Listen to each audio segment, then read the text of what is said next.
Hello and welcome to Unews. I'm Carolina Sarassa. Happy Tuesday, Feliz Martes, and thank you for being with us today.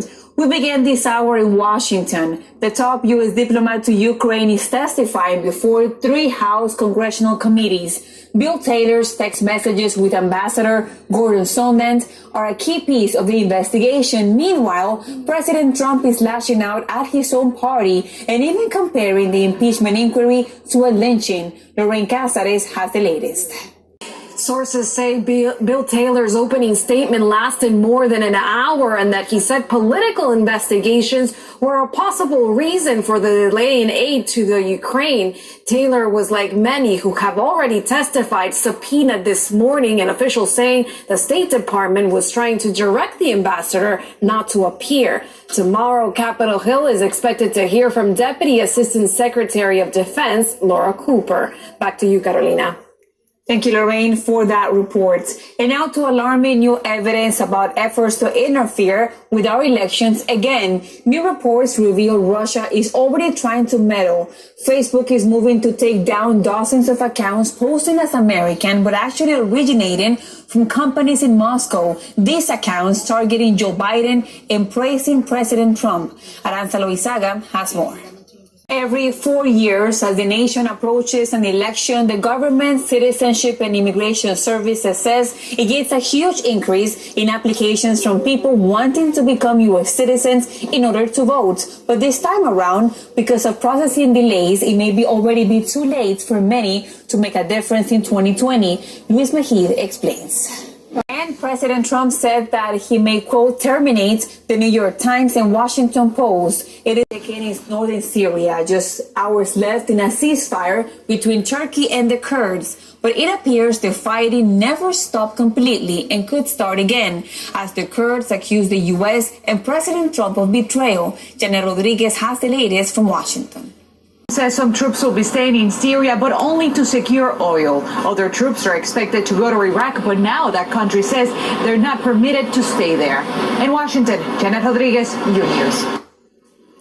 Thank you, Janet. Meanwhile, the U.S. has been taking hundreds of troops out of Afghanistan. Coming up next, we have the latest. And welcome back to Unews. In Northern California, Pacific Gas and Electric is warning it might shut off power to 500,000 people. The blackouts are a precaution to prevent wildfires. Meanwhile, a fire burning near Los Angeles forced urgent evacuations and damaged several homes. So far, 2 people have been injured, 1 firefighter and 1 resident. Salvador Duran is standing by from the Pacific Palisades area of Los Angeles with more reports. And as the vaping crisis continues here in America, a new lawsuit against Juul. A young man is claiming the company's products put him in the hospital.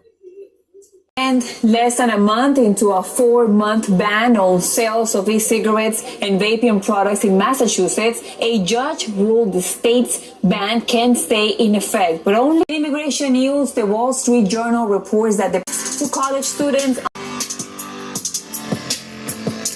Welcome back to Unews. 2 male university students at the University of Connecticut are now under arrest after appearing in a video shouting racist slurs on campus. As Ricardo Arambari reports, that video has sparked outrage at the school.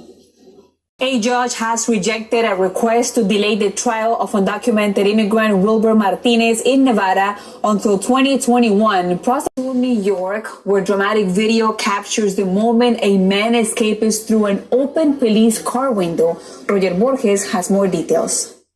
Up next, Mexico's president government has voted to repeal a public transit fare increase, but that hasn't stopped violent demonstrations that have taken over the country for days. As Nidia Cavazos explains, the protesters' anger is about more than a transit fare hike.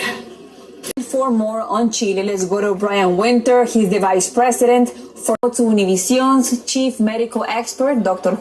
Welcome back to Unews. One town in Minnesota waits all year for the spooky season. Miriri Morungi explains why Anoka is dubbed the Halloween capital of the world. And here's another scary story. Organizers say about 11,000 zombies took over Key West, Florida. Some video of them getting engaged. Love, what a beautiful thing. We'll see you guys tomorrow.